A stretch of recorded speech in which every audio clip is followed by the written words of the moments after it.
자, 오늘은 믿음의 선진들에 대한 주인공은 아브라함의 아내 사라입니다.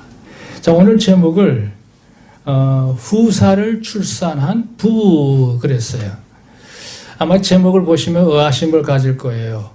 후사를 출산한 사라 이러면 더 좋을 텐데 왜 그럴까? 그건 오늘 이제 이 내용을 다 듣고 나면 이해가 되고, 무엇보다 중요한 건 이런 놀라운 믿음의 역사가 어떤 모양으로든지 우리 성도들의 삶 속에 온전히 이루어지기를 주의 이름으로 축원합니다. 할렐루야. 오늘 서두에서 그런 얘기를 했지만 여기 두 번째 문으로서 긴 내마, 오늘의 이 사연이 있기까지 긴 이야기가 진행이 됩니다.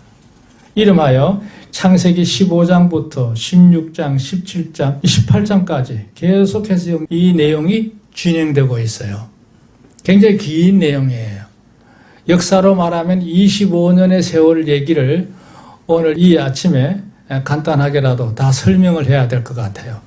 여기 일대지에 이런 얘기 했어요. 후사에 대한 고뇌, 정표, 재언약 이렇게 타이틀이 붙어 있어요. 여기 창세기 15장과 16장에 있는 얘기인데요. 아브라함이 가나안 땅에 들어와서 그동안에 이제 가뭄 때문에 고생을 많이 했죠. 그래서 이제 물 따라 풀 따라 내려가다가 나중에 애굽까지 내려가서 큰 곤욕을 치르고 다시 원래 자리로 온전히 회귀를 합니다. 돌아와요. 돌아와서 이제 뭔가 좀 안정되게 살려고 했는데 또 집안에 분쟁이 나가지고 할 수 없이 이제 조카와 더불어서 이제 분가를 합니다. 그 분가하는 과정도 참 아브라함의 그 의롭고 믿음 있는 행동들을 볼 수가 있어요. 그 조카에게 먼저 우선권을 줘서 그로 하여금 떠나가게 하고 자기도 그것을 벗어나서 마모레라고 하는 지역으로 이제 이동을 해서 살아갑니다. 자, 1차적인 문제는 어느 정도 해결이 됐어요. 문제는 조카가 북방 군대의 공격을 받아가지고 몽땅 잡혀가는 이런 어려운 일을 만났을 때 자기 집에서 기렸던 장정들하고 이웃 주민들하고 합세를 해가지고 밤새도록 추격을 해서 다음까지 쫓아가서 그들을 안전히 파하고 모든 사람을 찾아오잖아요. 그러면 반드시 이제 북방 군대가 참 어처구니 없게 한 족장에 의해서 그런 패전을 했으니까 가만히 있을 리가 없지요. 분명히 인간적으로 보복해 올 거란 말이죠. 그런 두려움도 있는 거예요. 그러니까 하나님께서 아브라함은 두려워할 거 없다. 낙심할 거 없다. 내가 있지 않느냐. 내가 너를 지켜주마. 그러면서 하나님이 또 약속을 하셔요. 내가 너로 하여금 내 자손을 이 땅에 편만하게 할 거다. 그 약속을 이제 창세기 15장에서 그 말씀을 하신, 저는 이 구절을 참 좋아합니다. 자, 여러분 한번 창세기로 돌아가 볼까요? 15장 1절에 이후에 여호와의 말씀이 이상 중에 한 상 중에 아브라함에게 하나님이 임하셨어요. 자, 이게 참 부러워요. 왜 그러냐면 하나님은 언제든지 아브라함에게 수시로 나타나셨어요. 이상 중에 길을 가다가도 마치 꿈처럼 하나님이 임하시는 거예요. 그건 무슨 얘기예요? 하나님과 아브라함 사이에 영적인 관계가 그만큼 신령하다는 걸 의미하는 거죠. 아브라함아, 두려워 마라. 그 인간적으로 두려움이 있죠. 북방 군대가 언제든지 보복하기 위해서 쳐들어오면 꼼짝없이 당할 수밖에 없어요. 근데 이렇게 말씀하세요. 따라합시다. 나는 너의 방패요. 너의 지극히 큰 상급이니라. 이게 상급이라는 건 말이 무슨지 알아요? 철저한 보장이란 얘기예요. 영광이란 얘기도 있고요. 여러분 가정에 이제 자녀들이 태어나서 그 자녀들이 그냥 잘 되기만을 기도하는 게 아닙니다. 저는 항상 기도할 때 그렇게 복을 비릅니다. 하나님이 이 가정의 자녀가 이 집안의 상급이 되게 하옵소서. 아멘. 그게 모든 부귀영화, 영광 다 있는 거예요. 상급이 되는 거예요, 상급. 그러니까 하나님께서 나는 너의 큰 상급이다. 하나님께 철저한 방패가 되어 주신다고 약속을 하셨어요. 근데 아브라함이 이제 그때 내밀히 마음 가운데 너 고민하고 있었던 문제를 털어놓습니다. 하나님, 그 약속하신 후사를 하나님께서 아직 주시지 않았는데 저는 생각하기를 저 다메섹 사람, 내가 늘 키워왔던 충실한 종, 저 엘리에셀에게 내 모든 후사건을 넘겨주는 게 어떻겠습니까? 여전히 그 마음속에 남아있는 깊은 내면의 고뇌입니다. 저 엘리에셀에게 내 마음 가운데 내 후사라 좀 지목을 하고 있습니다. 이렇게 넌저시 아뢰입니다. 그랬더니 하나님께서 아니다. 엘리에셀이 아니라 내가 너로 하여금 내 몸을 통해서 태어난 그 자가 바로 너의 후사니라 그러셨어요. 이때 아브라함의 나이는 아마 적어도 76, 7 됐을 텐데요. 예, 그렇게 말씀하시는 겁니다.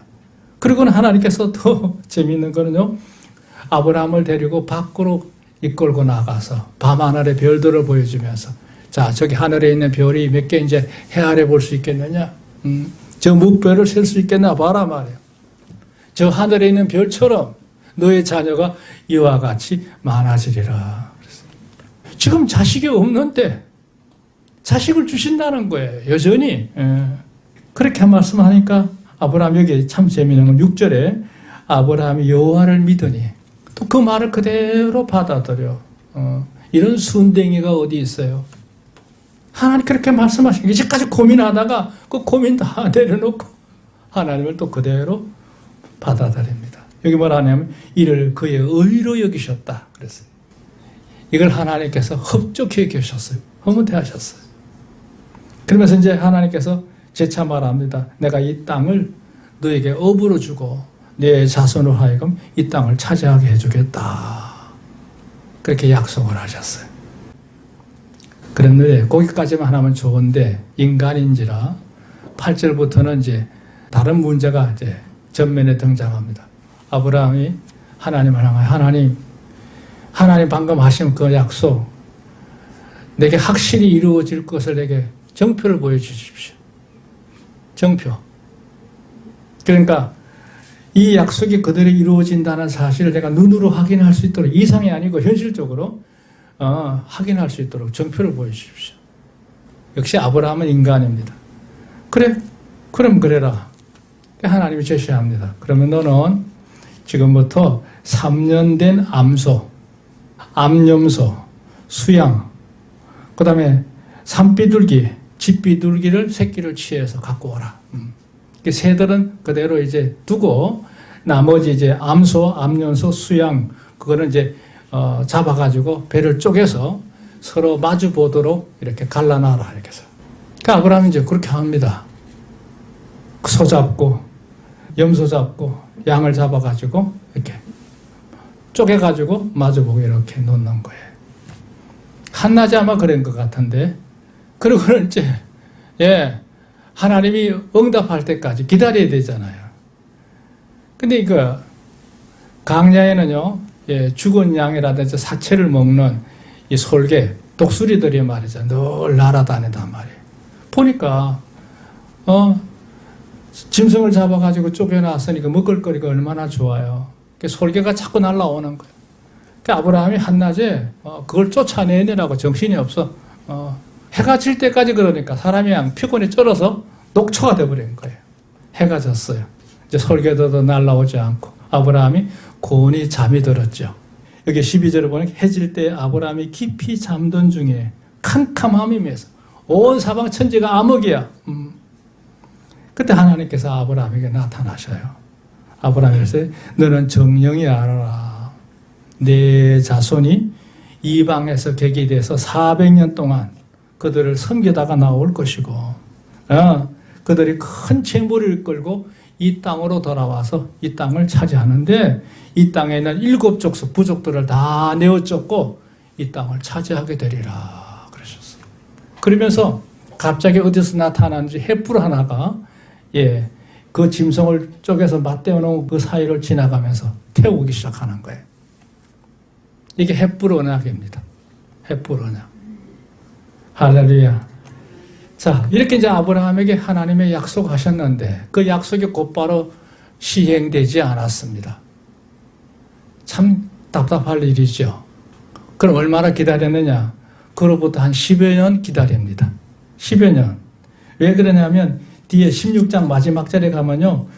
이때 아브라함이 하갈을 통해서 이스마엘을 얻은 때가 86세였거든요. 86세. 한 10년 지났습니다. 그러니까 그 제 언약을 받고 한 10년을 또 산 거예요. 그렇게 됐는데, 자, 어느 날 아브라함의 부인 사레가 아브라함에게 다가와서 제안을 합니다. 여보, 이제 내 나이가 76이요. 70 중반인데 내게 이제는 경소가 다 끊어졌고 정상으로 아이를 갖는다 하더라도 나는 불가능하오. 내 몸에서는 자식이 태어날 가망이 전혀 없어. 그러니 아마도 하나님께서 당신의 씨를 통해서 자식을 주신다고 하는 것은 꼭 내가 아니라도 내 몸종을 통해서 자식을 얻는 방안이 어떻겠어. 이게 그 당시의 부족들이 하나의 보편적인 하나의 행습이라고 할 수 있어요. 본부인이 자식을 가지지 못하면 그 몸종이 대신을 해서 자식을 낳는 거, 씨바지가 있는 거예요, 이제. 이게 동양 문화죠. 그러니 하갈을 통해서 자식을 얻는 게 어떻겠어. 이때 아브라함이 큰 실수를 합니다. 아까도 얘기했죠. 하나님과 아브라함 관계는 늘 긴밀한 사이이기 때문에 엘리에셀을 속였을 때 마찬가지로 하나님께 여쭤봐야 돼. 하나님, 내 아내가 이렇게 제안을 해왔는데 이게 하나님의 뜻입니까? 이 한마디만 물으면 되는 일이에요. 그때 하나님, 아니다.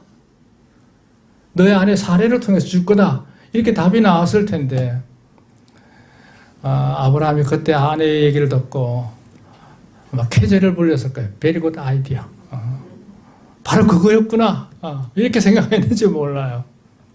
그대로 아무런 의심 없이 받아들여서 하갈을 통해서 자식을 낳습니다. 그게 누구예요? 이스마엘입니다. 근데 문제는 그것으로 잘 풀리지 않았어요.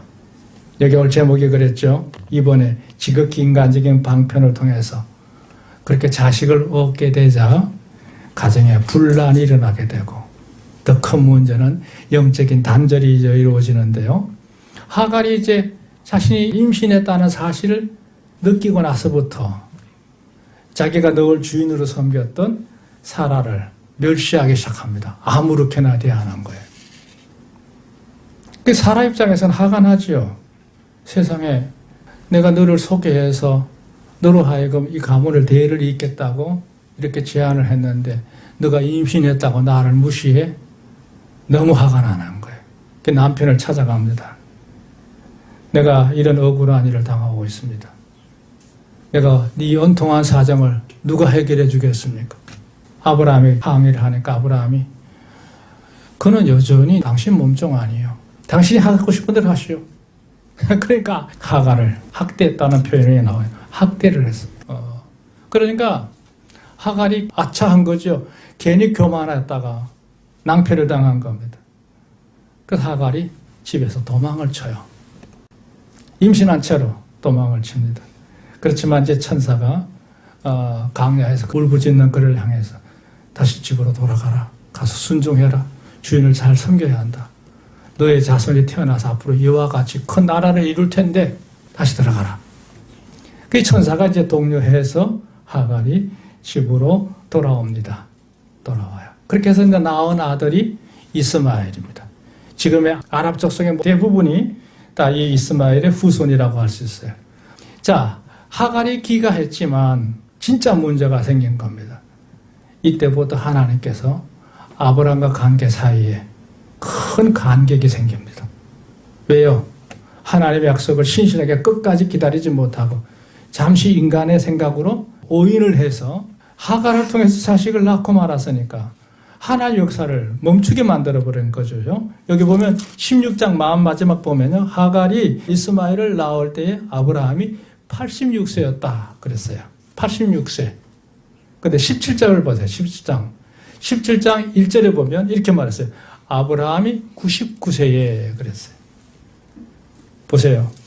86세하고 99세 사이에 몇 년 공백이 있어요? 14년의 공백이 있어요. 14년. 86세부터 99세까지. 그건 15년이라 해도 되죠. 이 기간 동안 하나님께서 침묵하셨어요. 하나님이 또 속상하신 거예요. 내가 사라를 통해서 자식을 주겠다고 했는데, 물론 성급한 건 아니에요. 10년 동안 기다렸으니까 아브라함 나름대로 할 말이 있는 거예요. 그러니까 아브라함이 하나님 약속을 받을 때에 분명히 사라라고 딱 집었으면 사라를 바라보고 기다렸을 텐데, 오해할 만한 상황이에요. 14년, 15년 동안 기가 막히는 거죠. 이게 더 괴로움입니다. 그럼 그걸로 끝났느냐? 아닙니다.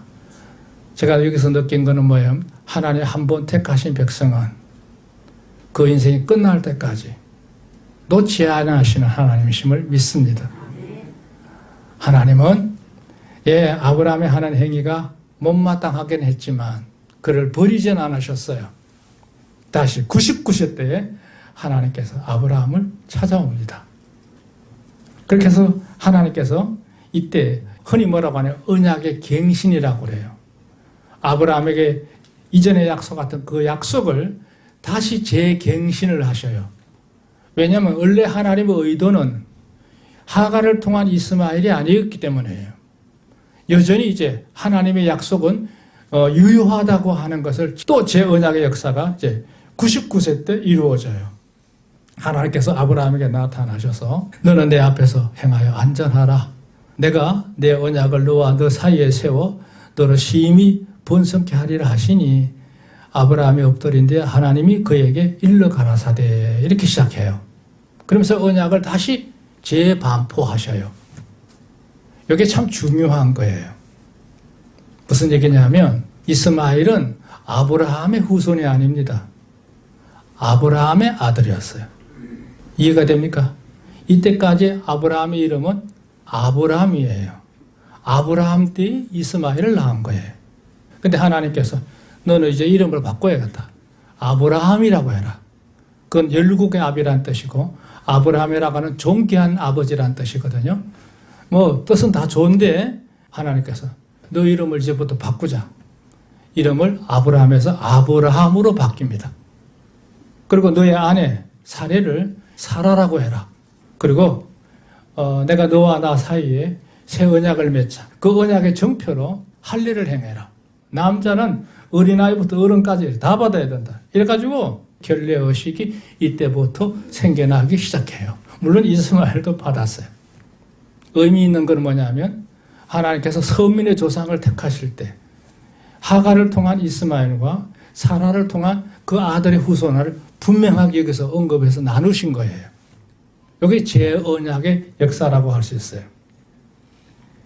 이제 그렇게 해서 이제 하나님께서 결례를 행하는 사건이 이제 벌어지게 되고 이제 창세기 18장으로 넘어가면 이제 일이 또 벌어지죠.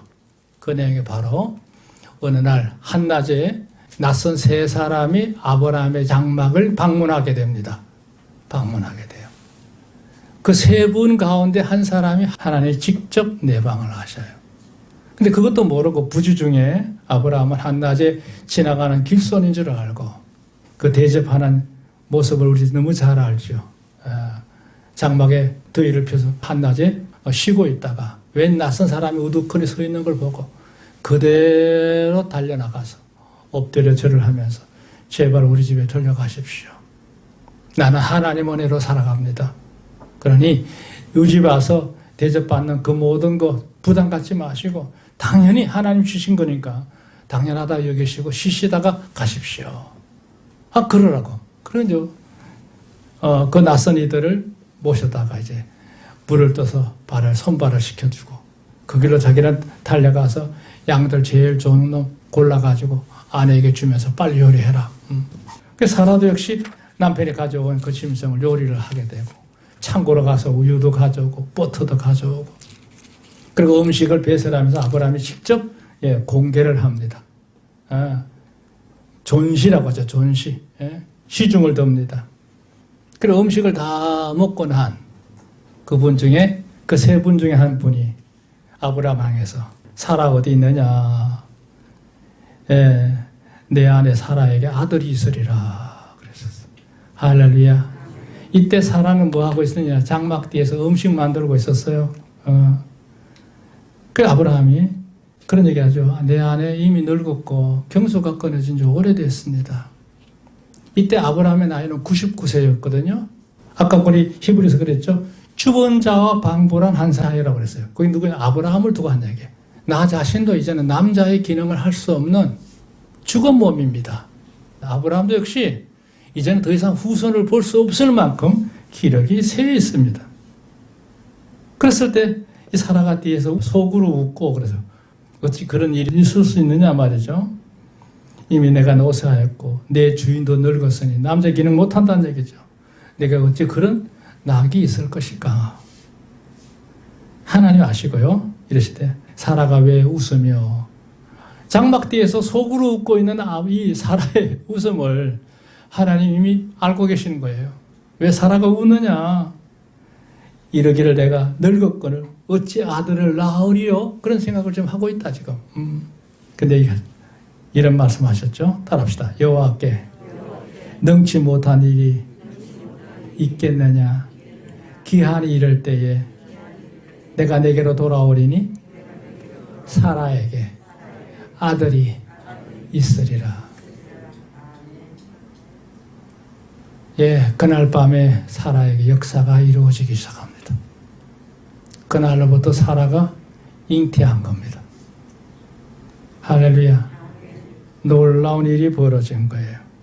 그래서 낳은 아들이 누구냐? 이삭이에요. 이삭. 자, 이 얘기는 다 아시죠? 자, 오늘 다시 본문 히브리서로 돌아가서 구절을 해석하겠습니다. 여러분 주보에 이쪽 옆에 간주처럼 빼놨으니까 보시면 알겠어요. 믿음으로 사라 자신도 나이 늙어 단산하였으며 잉태하는 힘을 얻었으니 그랬어요. 여기 구절에서 오해하지 말아야 될 것은 사라가 나이가 들으니까 자식을 못 낳았구나 이렇게 생각하시면 안 돼요. 사라는 태생적으로 아이를 가질 수 없는 불임녀예요. 성녀라고 하는데요. 성녀예요. 근데 잉태하는 힘을 얻었다는 말은 뭐예요? 보통 여인을 밭으로 칭할 때 남자는 씨앗으로 칭하거든요. 내 씨를 잇는 얘기 하잖아요. 그러니까 남자의 씨를 받아서 잉태하는 힘을 말할 때 그걸 아이를 가지는 걸 말하는 건데 사라는 그런 능력이 없어요. 그 문제는 사람만 잉태할 수 있는 능력을 갖춘다고 되느냐? 아니에요. 그 뒤에 12절에 보면요. 이러므로 죽은 자와 방불한 한 사람으로 말미암아. 아브라함도 남자의 기능을 제대로 할 수 없는 그런 상태예요. 그런데 놀라운 것은 믿음으로 말미암아 아브라함 자신뿐만 아니라 사라에게도 그 믿음의 영향이 하나가 돼서 아브라함은 후사에 대한 씨를 남길 수 있는 몸으로 회복이 되고 불임녀인 사라에게도 잉태할 수 있는 능력이 주어졌다는 얘기예요. 그래서 오늘 제목이 후사를 출산한 부부예요. 사람은 이대한 게 아니에요. 하나님께서는 아브라함에게도 놀라운 회복의 역사를 주셨던 거예요. 할렐루야. 그렇게 해서 자식을 가지게 됩니다. 그러면서 이렇게 말합니다. 죽은 자와 방불한 한 사람으로 말미암아 그 태어난 후손이요 하늘의 허다한 별과 또 해변의 무수한 모래와 같이 많이 생육하였느니라. 그게 히스토리잖아요. 그게 역사예요. 지금 현재 보세요. 아브라함의 이 사라를 통한 이삭의 후손이 나중에 12지파를 이루게 되고 지금도 유대민족을 형성하고 있는 기본적인 골격 아닙니까? 이들은 이스마엘 후손과 아우냐하게 구분이 됩니다. 놀라운 역사예요. 자, 오늘 얘기하고 싶은 마지막 결론은 이 부분이에요. 그럼 어떻게 해서 사라가 이와 같은 엄청난 축복, 이건 이적이죠. 이적이에요. 이미 인간적인 순리적으로 보면 불가능한 일이에요. 불가능한 일이 역사가 일어난 겁니다. 어떻게 이런 일이 일어날 수 있느냐. 그랬을 때 세 가지로 얘기할 수 있어요. 이 여인은 첫째, 기본적으로 아름다운 여인이었어요. 무슨 얘기냐면 미모만 아름다운 게 아니라 그 내적인 아름다움을 잘 갖춘 여자였어요. 그 오랜 세월을 지나면서도 이 사라는 제대로 영적으로 바로 서 있는 걸 말하고 있어요. 베드로전서에도 보면 3장 5절에 이 베드로는 사라를 칭송하고 있어요. 사라는 그 나이가 될 때까지 90이 이를 때까지 그 마음이 흐트러지지 않은 깨끗한 여인이었다고 하는 것을 입증하고 있어요.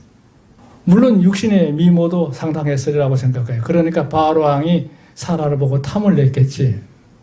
근데 역시 이 사라는 내면의 아름다운 여인이었습니다. 두 번째 문제는요, 성김의 여인이에요. 한낮에 낯선 이가 갑자기 들어닥쳤는데 아브라함이 적당히 대접을 하지 않고 양을 잡고 그것도 막 가루 3서알이 떡을 한 거 말이죠. 그 난리를 피웠을 때 사라는 묵묵히, 이때 사라 나이가 89세 아닙니까? 89세가 됐음에도 불구하고 그 뒷바라지를 묵묵히 감당해냅니다. 남편이 하는 일에 전적으로 서브를 해요. 아주 이상적인 부부라고 할 수 있죠. 그 생사고락을 같이 했던 사라예요. 남편을 머리로 받들어서 정말로 죽게 하듯이 남편에게 최선을 다해서 자신을 헌신하는 이 여인이 바로 사라였습니다. 그런데 결정적인 게 하나 있습니다. 사라는 믿음의 사람이었다는 거예요. 창세기 기록만 봐서는 사라가 속으로 웃었을 때 그 마치 불신하는 것처럼 들릴 수 있지만 히브리서 기자나 베드로전서 기록을 보면 역시 사라는 믿음의 여인이었다는 거예요. 그 남편 아브라함을 따라서 비록 한두 번의 실수는 있었지만 전체적으로 볼 때는 하나님을 향한 믿음의 태도가 조금 더 흐트러지지 않는 여인이었다는 거예요. 그래서 히브리서 기자는 믿음으로 말미암아 사라 자신도 나이 들고 안전히 아이를 낳을 수 없는 단산한 불임녀였지만 잉태하는 힘을 하나님이 부여할 수 있는 자격자라는 거예요. 사랑하는 우리 교우님들, 우리가 이 땅에 살아갈 때 인간적으로 참 불가능한 일들이 많은 것 같지만 하나님의 산 역사는 여전히 우리와 함께 하심을 믿으시길 바랍니다. 그 역사를 저는 누누이 봐왔습니다. 하나님의 역사는 놀랍게 일어나는 거예요. 여러분 가정의 자녀들이 마치 이삭과 야곱처럼 하나님 앞에 신실하고 복된 자로서 건강하고 번성하고 상급을 이루는 귀한 자녀들로 축복을 이루시기를 주님 축원합니다. 하나님 여러분의 삶 속에 놀라운 상급이 되시고 큰 성읍이 되시고 방패가 되시기를 바랍니다. 믿음으로 산 이들 부부의 놀라운 이 성취를 보면 참으로 귀합니다. 엄청난 일이에요. 그러니까 아브라함의 나이 100세, 사라 나이 90세. 그리고 사라는 이제 나중에 127세에 세상을 마치는데, 그러니까 이삭을 놓고도 37년 동안 이삭과 더불어 살다가 세상을 떠나게 되죠. 놀라운 일이에요. 하나님 역사는 지금도 이와 같은 역사로 계속해서 일어날 줄로 믿습니다. 이 추석을 맞이하는 우리 모든 교우들의 가정에 이 한 주간도 풍성함과 형통함과 참된 희락이 충만하기를 축원합니다.